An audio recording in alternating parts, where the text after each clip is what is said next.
We train ourselves to believe that the body and brain have an independent source of governance.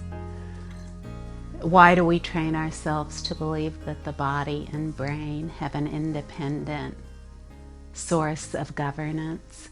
We train ourselves in this because this is what we hear from others.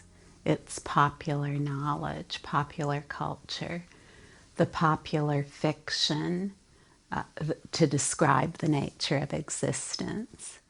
Yet, if we ever stop to investigate the body and brain as an independent source of governance, then we begin to question whether or not that is really the case.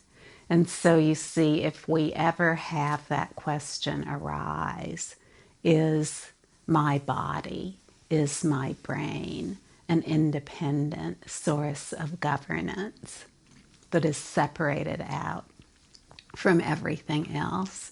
Do I exist individually? Can I prove that I have an independent origin that comes about through a process of natural selection? These are the things that we have learned, or perhaps we've learned that we come about due to an act of creation. Either evolutionism or creationism, these two are the primary modes of understanding the nature of existence of the body and the brain.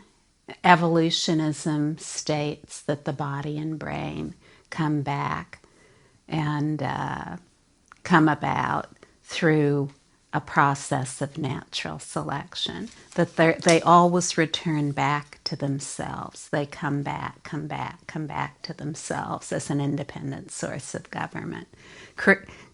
Creationism says that there is an all-creating creator who has created everything, and that everything is due to that creator.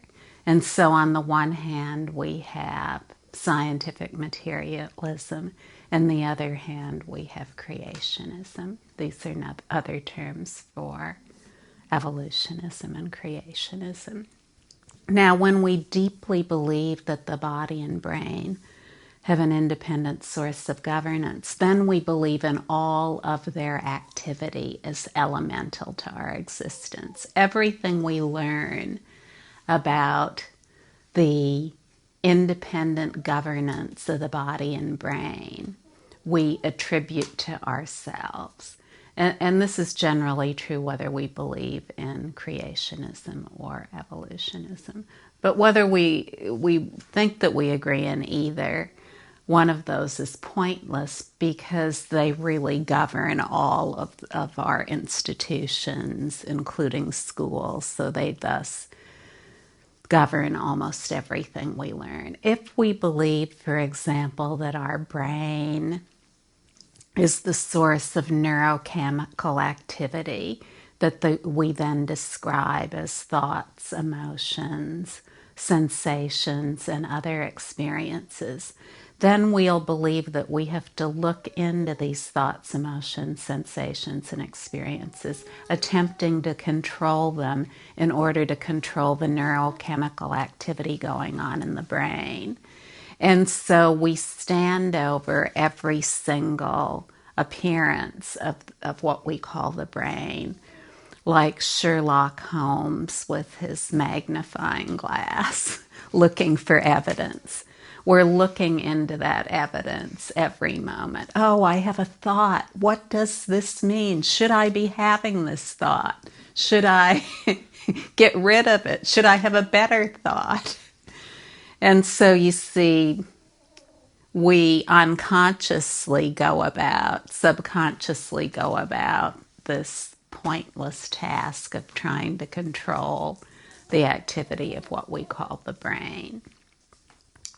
And if you don't know anything about Sherlock Holmes, then maybe you would relate more to clicking a link on a website. if you see a link on a website that sparks your interest, that's similar to paying attention to a thought, emotion, sensation, or other experience. And then clicking through on that link, you constantly delve deeper and deeper into what that link that you initially saw portrays. So it's constant seeking to derive meaning from every thought that appears, just like Sherlock Holmes would attempt to derive meaning from evidence. And just like clicking through a link on a website page would lead to some kind of conclusive meaning about what that link stated. And so in this way, we end up in an endless cycle of always trying to control every thought, emotion, sensation, or other experience that appears. Now, when we come to the sensations of our bodies, not only all of the activity of the mind or brain is thought to be independently substantial, independently existing, but also every single sensation of the physical body is believed to have some kind of governance. Oh, I have a pain in my side. That must mean such and such. And then we go on and on and on with all the different things it could be. Is it IBS, irritable bowel syndrome? Is it cancer? Is it an adhesion? Is it some kind of nervous reaction? Is it because I'm having such and such thoughts? Is it because I'm around such and such a person? Is it because I need to quit my job? Is it because I need to get into a relationship? And so you see, when we believe that all of these things are elemental to our existence, then we're constantly scurrying around, scampering around, attempting to derive meaning from everything that appears. Now, all of this, I guess it's interesting in a certain way. It isn't of much interest to me, but it was at one time. However, all of these ways of looking at things, at best, at the very best, can be considered incomplete. And so you see all the descriptions that arise, no matter what they are, if they're just left as they are, what we see is that every single one of these thoughts, emotions, sensations, and other experiences, they appear within alertness. They appear within clarity. They appear within cognizance. And it's that alert, aware, cognizant quality that is present in every thought, emotion, sensation, and other experience. An easy way to describe this is that within the all-encompassing view of basic awareness, the very basic awareness by which we know what we know, all thoughts, emotions, sensations, and other experiences appear.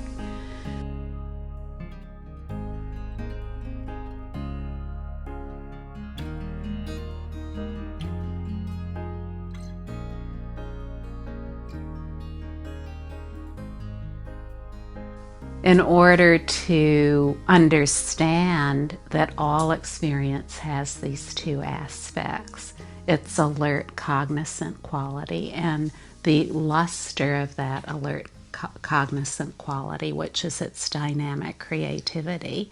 If we don't understand that these two are always present, all-encompassing awareness, its dynamic creativity, appearing as whatever we call it, whatever thought, emotion, sensation, or experience. If we don't understand that, then we'll constantly be snooping around into the thoughts, emotions, sensations, and other experience, trying to see what it means, trying to see how it's relevant to this independent body and brain. Now, when we look to everything as very substantial and concrete in its own right, a simple term for that is reification. We create abstract concepts about what everything means, but we don't really have anything to base them on, not in the final analysis, because no matter what appears, we can't really say that it has an origin independent of awareness. We can't say that it ever exists independent of awareness. No matter what appears, we cannot say that it can be found to exist independent of a basic state. So this is the fundamental principle. No matter what appears, it cannot be found to exist independent of a basic state. What that means, the profound meaning in that, is that everything that appears has no independent basis. Everything that appears, everything that we've taken to be substantial, in fact, is insubstantial. It does not have an independent identity or substantiality. In that sense, it is insubstantial or identityless in its own right. It cannot be found to be concrete in and of itself.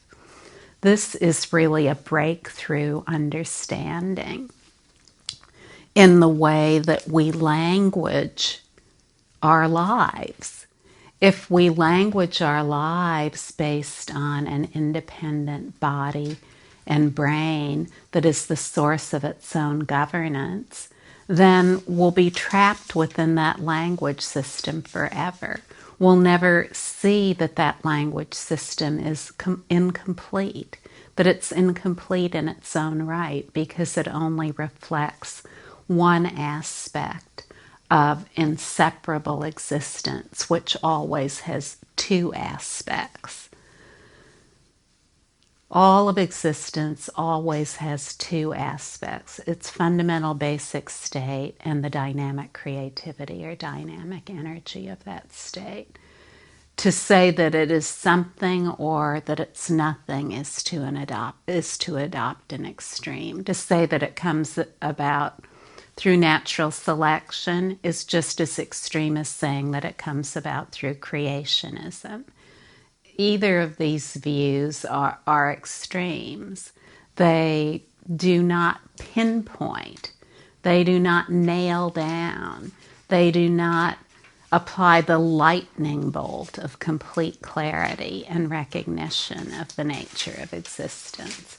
Once that is applied, it's just so obvious that everything appears in a basic state. Once that is instinctively recognized in one's own experience, then immediately one becomes incapable of any longer describing what appears in only one way. And so even if someone has believed in creationism, natural selection, or intelligent design, or some kind of combination of these, one immediately becomes incapable of only considering those. They are seen to be incomplete in their own right. They're incomplete because they do not take into consideration the nature of existence. They do not take into consideration the basic state that unavoidably binds all of everything together in its unknowable expanse. And so you see, whether you want to call this ability to language what appears wisdom, or just simple intelligence, real intelligence, true intelligence, whatever you want to call it, it's fine by me. It's the naked wisdom that is the source of all unreliable phenomena. Naked wisdom is the commandeer of all unreliable phenomena. All phenomena are unreliable because they do not independently exist. Just like you wouldn't look to get a drink of water out of a mirage. There's nothing to get out of any phenomena. There's nothing whatsoever that can give conclusive or ultimate meaning when it is believed to have an independent existence.